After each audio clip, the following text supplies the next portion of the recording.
On my graduation night, Dad said, "We sold your BMW motorcycle and emptied your $58,000 savings. Your sister deserves a clean start." Then he slid over a loan agreement. "Co-sign her $31,000 debt or leave this house." I didn't argue. I just packed. By morning, they found the letter I left behind, and my sister started screaming before Dad reached the second page. The key went in halfway and stopped. I stood on my own front porch at 5:40 on a Tuesday evening in October, holding a key I had cut myself on a Schlag B60N deadbolt I had installed 22 months ago, and the cylinder would not turn. I pulled the key out, checked the teeth, ran my thumb across the bitting. The key was fine. The lock was wrong. I knelt down and looked at the keyway. Quickset 6060, single cylinder, satin nickel finish instead of brass. Retail grade. The kind you buy at a Home Depot for $28. I own Langley Security Solutions. 3 employees. 8 years in business. I have keyed over 4,000 locks in my career, and I can identify a cylinder change by touch alone. Someone had changed my lock. I knocked. My own front door. My house, bought at 27 with a VA loan and $12,000 I saved working night shifts at a warehouse while studying for my locksmith certification. The deed and mortgage were in my name only. Annika lived there as my wife, and we both called it home, but legally the title was mine. I knocked and I waited. Millicent opened the door. My mother-in-law stood in my foyer, wearing house slippers and an apron I had never seen before. Behind her I could see the kitchen. My daughter Piper's backpack was on the table. The smell of garlic bread came from the oven. Millicent held the door open about 14 inches, not enough to walk through, and she looked at me the way a hotel clerk looks at someone without a reservation. "Heath and she said, "we changed the locks today. Dalton helped me. The old ones were sticking." "The old ones were not sticking," I said. "I installed them." "Well, they were sticking for me." She did not move from the doorway. "This is my daughter's house too, Heath, and while I am living here, helping raise your child, I have a right to feel safe." It was not her daughter's house. Annika's name was not on the deed or the mortgage, but that was not the argument to have on a porch at 5:40 in the evening. 8 months. That was how long Millicent Greer had been living in my guest room. She was supposed to stay 2 weeks. 2 weeks after a water pipe burst in her condominium on February 12th. 2 weeks while the repairs were done. That was what Annika told me when she asked. That was what Millicent told us both. I looked past her at the hallway. My father's leather keyring was still hanging on the hook by the garage door, where I left it every evening when I came home. 4 brass keys on a worn brown fob. One to the first house I ever keyed professionally, Mrs. Dormer's back door, my first solo job at 21. One to the house I grew up in before it was sold. One to my shop. One blank that my father never cut. He gave me that key ring the week I registered my LLC. He said, "Every lock you open for someone else keeps a roof over your own family." He died of a heart attack 14 months later. I was 23 years old, standing in a hospital corridor, holding that key ring so hard the teeth left marks in my palm. Millicent saw me looking at the key ring. She stepped back and started to close the door. "I will leave your key with Annika," she said. "You can come get it tomorrow when everyone has cooled down." I did not raise my voice. I did not push the door. I stood there on my own porch, holding a key that no longer worked, and I looked at my mother-in-law the way I look at a lock that has been tampered with. You do not force a compromised cylinder.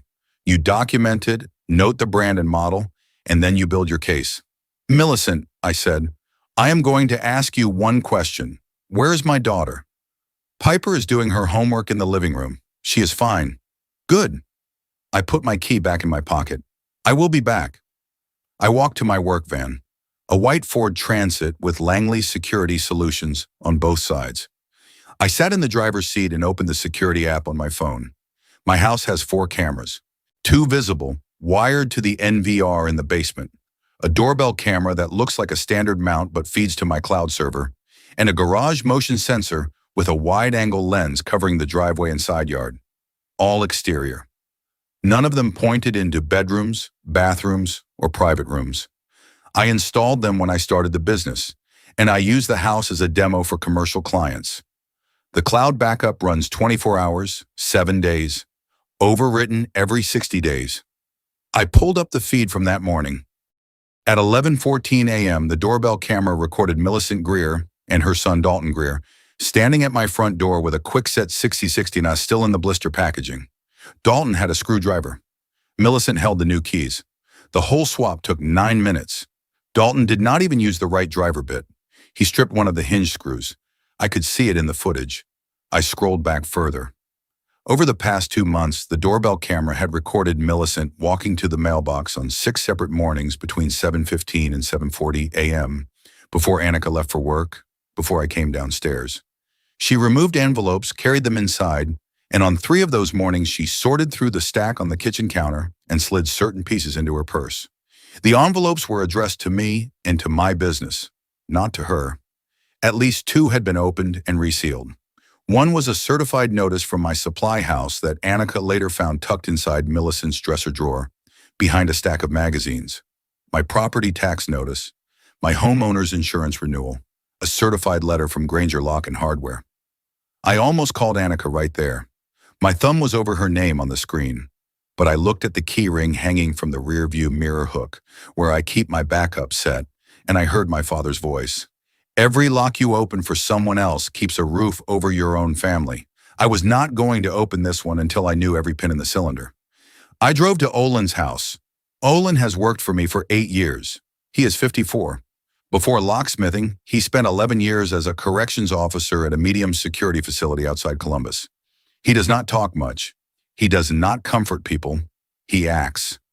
When I pulled into his gravel driveway at 6:15 p.m. on a Tuesday with no overnight bag and no explanation, he opened the front door before I knocked. He looked at my face.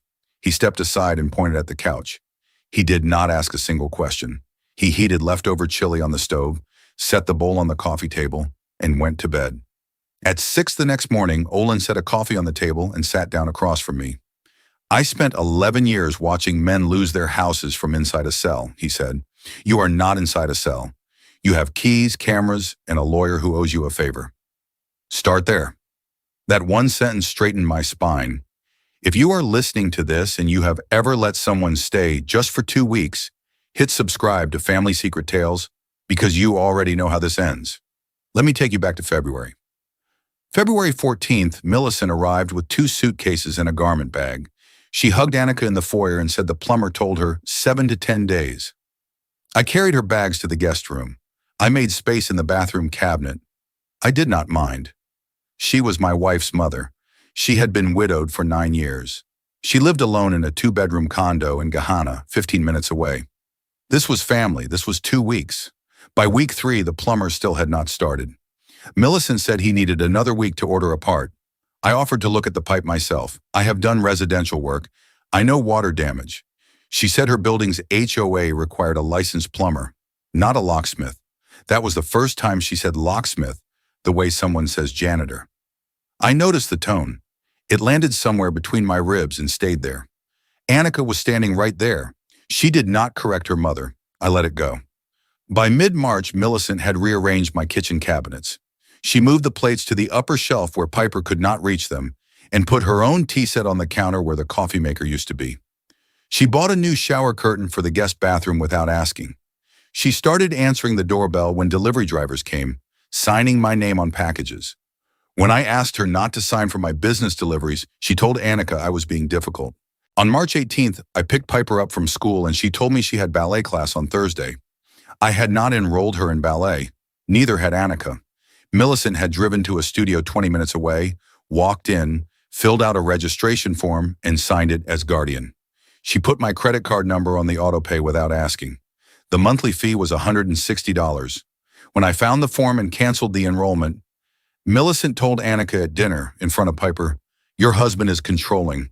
Piper wanted to dance. Every other girl in her class takes lessons.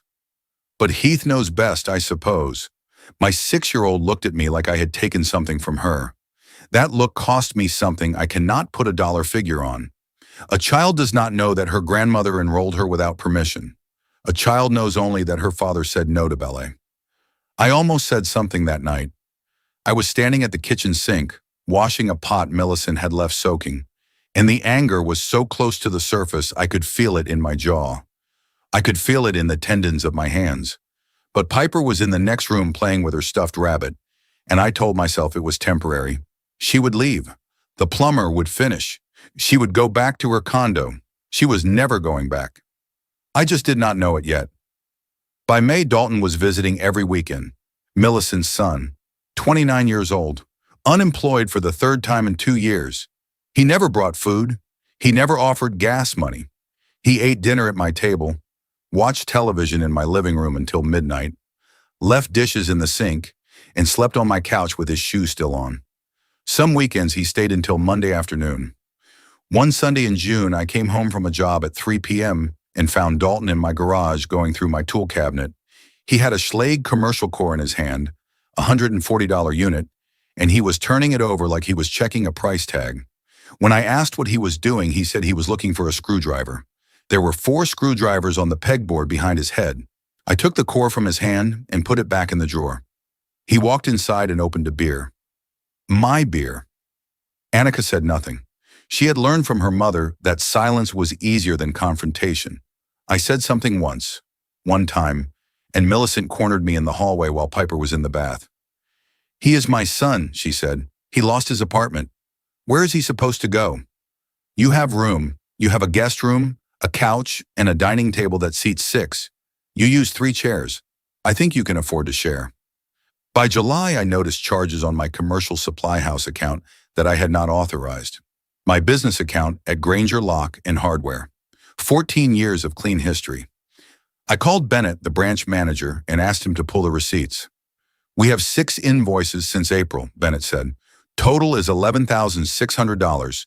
Signature on all of them reads D. Langley." D. Langley, Dalton's first initial. My last name. He had walked into my supply house with a copy of an old invoice he took from my desk, used my business address, and told the counter staff he worked for Langley Security Solutions. Bennett admitted later that the first clerk had failed to check the authorized buyer list. After that first visit, Dalton's name looked legitimate in the system notes, and no one challenged him again. 6 invoices, $11,600, Schlage residential hardware mostly, deadbolts, knob sets, keypad locks, all commercial packaging quantities. I checked Dalton's Facebook profile that evening. In the past 4 months, he had listed 31 items for sale in Facebook Marketplace. Schlage hardware, my hardware, bought with my credit, sold for cash. The listings totaled roughly $7,800 in sales. I said nothing. I took screenshots.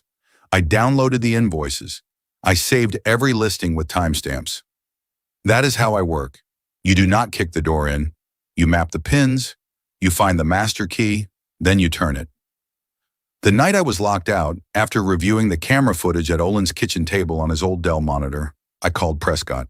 Prescott Allard is a real estate attorney, 47 years old. His office is on High Street in a converted Victorian. I installed his security system 3 years ago, 2 cameras, a panic button at the front desk, and a keypad entry for the file room. When he could not pay the full invoice during a slow quarter, I gave him 90 days interest-free. He remembered. "Heath," he said on the phone, "the lock change gives you a documented interference with possession claim and supports terminating her permission to stay. The mail footage is separate. That may need a postal inspection referral. But let me run a title search on her condo first. If she still owns it, she has somewhere to go, and this is simpler. If she does not own it, we have a different conversation." 2 days later, Prescott called back. I was at a commercial job site installing a master key system for a dental office, and I stepped outside to take the call. I stood in the parking lot next to a dumpster and listened. "Millicent Greer sold her condominium on April 3rd, he said. Closing price was $195,000. The closing disclosure showed the unit sold as occupied ready with no repair escrow and no damage disclosure. The condo is currently occupied by new owners." I did not speak for 10 seconds. The parking lot was quiet. A bird sat on the dumpster lid. "Heath?" "She moved in February 14th, I said. "She told us she had water damage. She told us 2 weeks. "There was no damage disclosed at closing," Prescott said, and the new owners confirmed to my office that the unit was in move-in condition when they took possession. $195,000. She had been sitting in my guest room for 8 months with that money in her bank account, eating my food, using my electricity, rearranging my kitchen, rolling my daughter in ballet, signing my name on packages, and telling my wife that I was controlling for asking when she was leaving. The flood that brought her to my door never happened. The plumber who needed another week did not exist. If you want to know where that money went, drop a like and keep listening. This is Family Secret Tales. I almost drove to the house that night. I had the van running in Olin's driveway. The engine was on. My hands were on the wheel. The headlights lit up the oak tree at the end of his yard, and I sat there staring at the bark for 2 full minutes. Olin came out to the driveway in his socks, no jacket, October air biting, and stood by the driver's door until I turned the engine off. "Not yet," he said. "You do not have everything." He was right. Over the next 5 days, I pulled every thread. The condo money came into focus because of Millicent's own carelessness. Back in May, she had asked Annika to help her set up online banking on the family desktop. Annika created the account, saved the login, and forgot about it. After the confrontation, Annika opened that same login and found 6 months of Heartland Credit Union statements still saved in the browser. The closing proceeds, $195,000, had come in on April 7th. By October, the account balance was under $9,000. The statements showed wire transfers to Dalton's checking account, payments to an online sports book, a cruise line charge from May, a furniture purchase from a store in Columbus, and 6 cash withdrawals from 6 different branches, totaling $37,000. Annika printed every page and brought them to Prescott. I did not read the statements myself. I did not need to. I had seen enough numbers. What mattered was that Millicent had been sitting in my guest room with access to nearly $200,000 and told my wife she had nowhere to go. Every week she stayed was a week she chose to stay.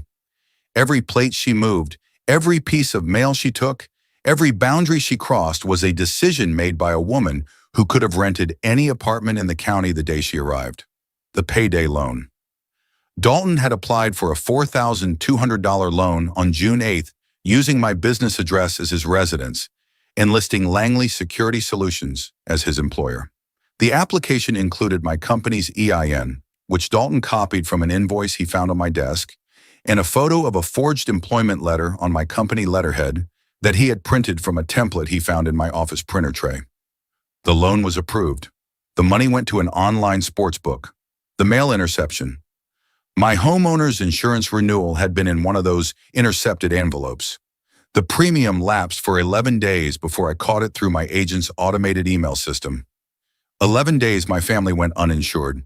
No claim happened during those 11 days. Nothing burned. Nothing flooded. But if it had, we would have lost the house. That was the weight of what she did. On October 21st, I walked into the Westfield Police Department and filed a report. Possible obstruction of correspondence, identity fraud on the supply house account, fraudulent payday loan application using my business credentials, interference with possession of my residence. The officer who took the report recognized my company name. I had installed the keypad on the evidence room door 18 months ago. Prescott prepared a demand package. The direct losses, $11,600 in hardware fraud, $7,600 in occupancy value at fair market rent of $950 a month for 8 months, $4,200 from the payday loan identity fraud, $1,180 in rekeying, security remediation, and locksmith emergency call-out, and $3,900 in business credit monitoring and account restoration costs Olin and I would have to run over the next year. The demand letter totaled $28,480. Attached to it was a draft civil complaint, ready to file if they did not respond. On October 22nd, Millicent called Annika and said she wanted to host a family meeting at our house. She wanted to set ground rules for my return. She said Heath had been hostile and she felt unsafe. She wanted Dalton there as support. I was not locked out of my life. I was building the cleanest way back in. I told Annika the meeting would not be at our house. It would be on Lorene's patio next door. Lorene Voss is 58, retired school librarian. Her patio has a long cedar table, 6 chairs, and a clear view of my front door. Lorene watches everything. She had already told me, unprompted, standing at our shared fence on a Saturday in August, that she saw Millicent carry mail into the house on at least 4 mornings. She saw Dalton loading boxes of what looked like hardware into the trunk of his car in July. Lorene agreed to the meeting on her property and said she would stay inside with the patio door cracked. She had agreed to witness the meeting if anyone later lied about what was said. Millicent arrived at 4 p.m. on a Wednesday afternoon, wearing a cardigan and lipstick, expecting to sit at the head of a table and dictate terms. Dalton walked 2 steps behind her in a polo shirt he had probably borrowed. The collar was too tight. Annika was already seated. She had not spoken to me in 3 days. She looked like someone who had been told 2 different versions of the same truth for 8 months and no longer knew which version she was living inside of. Millicent sat down and opened with a script she had clearly rehearsed. "Heath, I understand you are upset, but this has gone too far. I changed the locks because you left the front door unlocked twice last month, and I was worried about Piper's safety. I have been helping this family for 8 months. I cook, I clean. I take Piper to school 3 mornings a week when Annika has early meetings. I help with homework. I organize this household. And this is the thanks I get? Being dragged to a neighbor's patio like a criminal?" I set my phone on the table, screen up, and press play. The doorbell camera footage from October 14th. Millicent and Dalton standing at the front door with a quick-set 60/60 still in the blister packaging. Dalton with a screwdriver. Millicent holding the new keys and looking over her shoulder at the street. 9 minutes of video. No audio needed. The color left Millicent's face starting at her forehead and moving downward like a window shade. I played the next compilation. 6 mornings of mail interception. Millicent walking to the mailbox in her robe, sorting envelopes on the counter, sliding certain ones into her purse. Timestamps in the corner of each clip. 7:18 a.m., 7:22 a.m., 7:35 a.m. Dalton shifted in his chair and looked at the patio gate like a man measuring the distance to his car. "I was bringing in the mail for you," Millicent said. Her voice had changed. The rehearsed calm was cracking. "I always brought the mail in. That is not a crime." 2 of the envelopes were opened, I said. 1 certified notice was hidden in your dresser. Annika found it. I set the supply house receipts on the table, 6 invoices, printed on Granger lock and hardware letterhead, $11,600. The signature on each one, D. Langley. "Dalton," I said, "that is your handwriting." Bennett confirmed it. His counter staff violated my authorized buyer list, and he is cooperating with the investigation. Dalton's hands went flat on the table. His fingers spread. "I was going to pay it back. I was selling the stuff and putting money aside. You sold $7,800 worth of my inventory on Facebook Marketplace. Where is the rest?" He did not answer. Prescott was already standing by Lorene's side gate, out of view. I gave a small nod, and he stepped onto the patio carrying 2 folders. He handed Dalton a copy of the demand package and draft complaint. Dalton read the first page, and his body folded forward like someone had set a weight on his shoulders.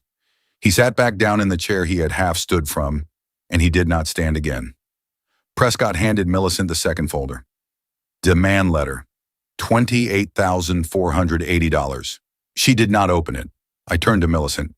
"You told my wife you had water damage. You told her 2 weeks. Your condominium sold on April 3rd for $195,000. The closing disclosure showed no damage, no repair escrow, and no plumber. The new owners confirmed the unit was move-in ready. You moved into my house with that money in your account, and you stayed. Your son forged my name at my supply house and stole $11,600 in hardware that he sold online for cash. He used my business address and a forged employment letter to apply for a payday loan of $4,200. You intercepted my mail, opened envelopes addressed to me, and hid a certified notice in your dresser. And when I came home and found my own lock changed on my own front door, you stood in my foyer and told me it was your daughter's house." I looked at Dalton. "I have filed a police report. The supply house has filed its own report and is cooperating with the investigation. If this is not resolved, Prescott files the complaint Monday." Millicent's jaw tightened. Her voice went cold and sharp. "You screw in deadbolts for a living, Heath. That is not a career. My daughter married a man who comes home smelling like WD-40 and calls himself a business owner. 3 employees. 3. Piper deserves a family that can give her piano lessons in summer camp, not a father who kneels on strangers' porches for $45 an hour. She said it loud enough for Lorene to hear through the cracked patio door. Cassidy, Dalton's girlfriend, had just pulled up in a blue Honda, looking for Dalton, and was standing at the edge of the driveway, close enough to catch every word. Annika looked at her mother. Then she looked at the condo closing statement I had placed face up on the table. $195,000. Closing date, April 3rd.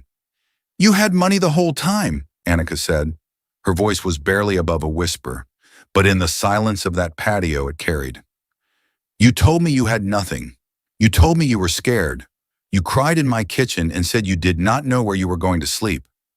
Millicent did not answer. "Mom, you told me Heath was overreacting. You told me the condo was being repaired. You told me Dalton just needed a few weeks on the couch. Annika, your husband is trying to tear this family apart. He wants to humiliate me in front of strangers. I am your mother. I wiped your face when you were sick. I drove you to school every morning for 12 years. And this is what I get. A demand letter? A police report? From a man who installs door handles?" I returned every insult she had given me over 8 months, and I did not raise my voice once. The man who kneels on strangers' porches built this house with a VA loan and $12,000 he saved working warehouse night shifts. The man who smells like WD-40 paid your grocery bill for 8 months, your gas when you borrowed Annika's car, and Piper's ballet enrollment you signed without permission. The man with 3 employees has a supply house account your son robbed, a cloud server that recorded every time you touched my mailbox, and an attorney standing 6 feet from you with a $28,000 demand package that has your name on page 1. Every lock I have opened for someone else, kept a roof over the family you moved into, ate from, and lied to for 242 days. Millicent opened her mouth. I was not finished. "One more thing." I set the last document on the table. A printed email from a woman named Blythe Renner, forwarded through Prescott. 4 pages. Prescott had found her through the court docket of an eviction dispute Millicent had been involved in 22 years ago in Delaware County. "Blythe was your stepdaughter," I said. She told Prescott everything. The apartment with the mold problem that did not exist. The mail you redirected to a P.O. box. The 3 credit cards you opened using her father's address. The $70,000 you moved into a custodial account for Dalton before her father knew the account existed. The eviction complaint you filed yourself to buy 60 more days while you drained the last $11,000 from a joint savings account. The patio was silent. Lorene's shadow was visible through the glass door. Cassidy had not moved from the driveway. "You have done this before," I said. "To another family. Same pattern, same lie." Annika stared at the printed email. She looked at her mother with an expression I had never seen on her face. Not anger, not grief, recognition. The recognition of a pattern that suddenly explained 20 years of small things she had never connected. "You did this before?" Annika said. "To another family?" Millicent did not answer. That was the answer. Millicent's posture changed. The cardigan she had pressed before coming slipped off her right shoulder, and she did not fix it. Her hands were shaking, a small tremor visible only because her fingers were still on the cedar table, and the wood carried the vibration. Her breathing went shallow, 3 fast inhales through her nose, and the skin under her eyes turned gray. She looked 10 years older than she had when she sat down 20 minutes ago. Then the bargaining started. "I will pay it back," Millicent said. "Not all at once, but I will get a job. I worked in a dental office for 22 years. I can find something." I did not respond. "I will talk to Dalton. He will get a job. He can do a payment plan for the supply house." Dalton did not look up. His hands were in his lap. His knee was bouncing under the table hard enough to rattle the chair legs against the patio stones. "I will leave by the end of the month. 1 more week. I just need to find a place." Prescott spoke quietly. "The written notice in the folder terminates her permission to occupy the guest room and demands she vacate within the period required by county law. If she does not leave voluntarily, I file for eviction the next business day." Millicent looked at Annika. "Tell your husband to stop this. Tell him I am your mother. Tell him this is not how you treat family." Annika was reading the payday loan application. Dalton's handwriting. My business address. My company's EIN. The forged employment letter on my company letterhead. Her lips moved as she read it. No sound came out. Millicent pressed both palms flat on the table. Her breathing changed again, ragged now. My blood pressure, she said. I can feel it. I could have a stroke right here. Is that what you want your daughter to see? Is that what you want Piper to watch happen to her grandmother? Piper was not on the patio. Piper was at her friend's house 3 blocks away. I had arranged it that morning. My daughter was not going to witness any of this. I made sure. I did not answer Millicent. I stood up. I walked across Lorene's yard to my front porch. I took my tool roll from the van, unrolled it on the concrete step, and knelt on my own doorstep. The evening air was cold enough that I could see my breath. I removed the quickset 60-60 in 3 minutes and 40 seconds. The screws Dalton had stripped came out rough, and I had to use a screw extractor on the bottom one. I set the quickset on the porch railing. It was the cheapest deadbolt on the market, $28. That was what Millicent thought my front door was worth. I installed a new Schlage B60N, brass finish, 6-pin tumbler, my father's preferred brand, the same model I had installed 22 months ago before Millicent ever walked through my door. I cut 2 keys on the portable duplicator I keep in the van, tested the cylinder 3 times, and checked the alignment against the strike plate. The bolts seated clean. I walked back to the patio, set both keys on the table in front of Annika, and sat down. $195,000 from the condo sale. Gone. And you told my wife you had nowhere to go. I looked at Millicent and then at Dalton. This is the last dollar, the last meal, the last night, and the last key you will ever receive from this address. There is no next visit. There is no phone call that changes this. There is no family meeting that undoes a police report. The written notice is in the folder. I suggest you read it tonight. Cassidy was still standing at the edge of the driveway. She looked at Dalton. $4,200, she said. A payday loan? In someone else's name? With their business? She paused. How much do you owe, Dalton? Total. Dalton did not answer. He looked at the draft complaint in his lap. Cassidy turned around, got in her car, and drove away. She did not close the car door gently. The Honda turned left at the end of the block, and I never saw it again. Millicent and Dalton left before Prescott had to file the eviction. Annika told her mother the bedroom was no longer available. The written notice was clear.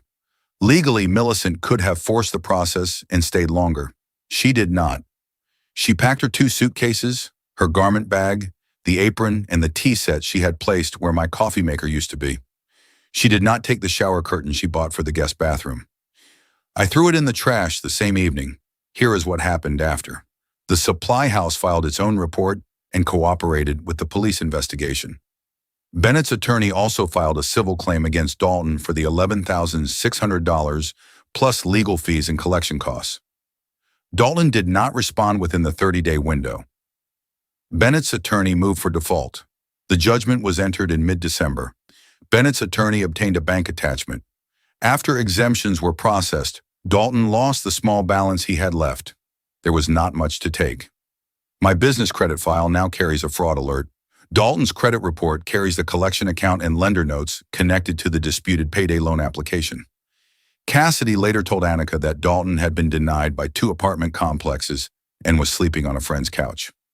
I did not ask for details. Millicent rented a 1-bedroom apartment in Reynoldsburg. $890 a month, utilities not included. She paid first month, last month, and a security deposit. The demand letter for $28,480 is still outstanding. Prescott gave her 30 days to respond before filing. She has not responded. She has not retained an attorney. The clock is running, and Prescott is not the type to extend deadlines for people who do not answer their mail. Lorene later told me that Millicent's Wednesday card group stopped inviting her after the condo sale lie got around the neighborhood. 9 years of Wednesday evenings, gone without a conversation. I did not ask how or when. I had already seen enough closed doors. Annika and I did not speak for 4 days after the confrontation. She stayed in the house with Piper.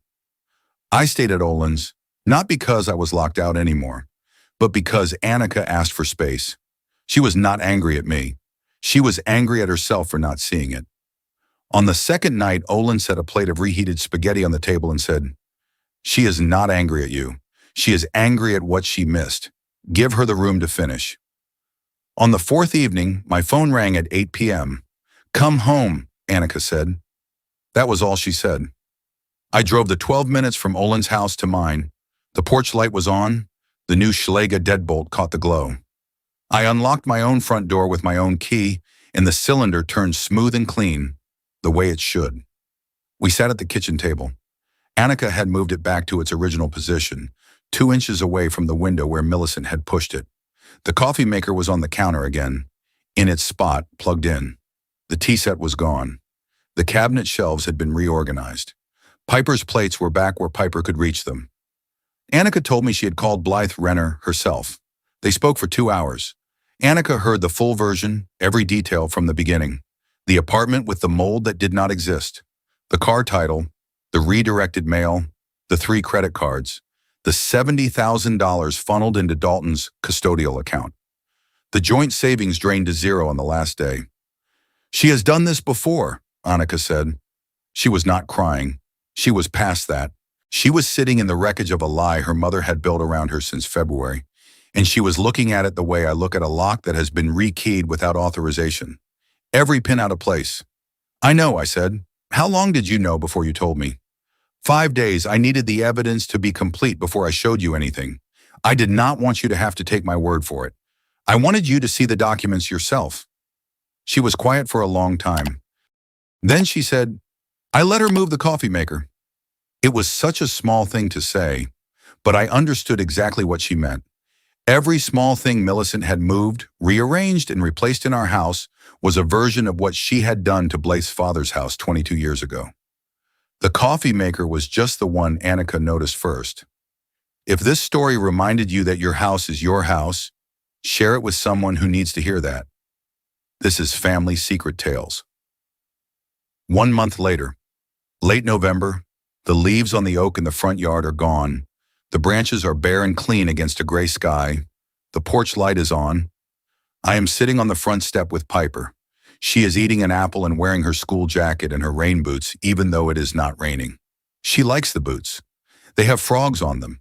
She kicks her heels against the concrete step in a rhythm only she understands. The front door behind us has a brass Schlage B60N deadbolt. My father's keyring hangs from it. 4 brass keys catching the last of the afternoon light. 1 to Mrs. Dormer's back door, 1 to the house I grew up in, 1 to the shop, 1 blank that my father never cut. Annika's car is in the driveway. The mailbox at the curb has a Langley nameplate I screwed on myself the week after Millicent left. The mail comes to me now. Every piece. Every day. I check it at 4 p.m. and I bring it inside myself. Somewhere in a 1-bedroom apartment in Reynoldsburg, Millicent Greer has a keychain with 2 keys. 1 to a rental she may or may not keep. 1 to a car she still owes payments on. No key to my house. No key to my daughter. No key to the life she tried to build for herself using my address, my credit, my wife's love, and a flood that never happened. Lorene told me weeks later, in her quiet way over the fence, that she had seen Millicent's car drive down our street on a Sunday morning. She slowed near the house, looked at the new landscaping, the yard sign, Piper's bicycle on the porch. She did not stop. Lorene watched her drive to the end of the block, slow at the stop sign, and turn left. She has not driven down our street since. Piper finishes her apple and sets the core on the step between us. "Dad, can I see the keys?" I unclip the key ring and hand it to her. She holds it up to the porch light and turns it slowly, watching the brass catch the glow. She does not know what the keys open. She does not know why I carry them. She just knows they are mine, and that is enough. The porch light is on. The door is locked. The right lock this time.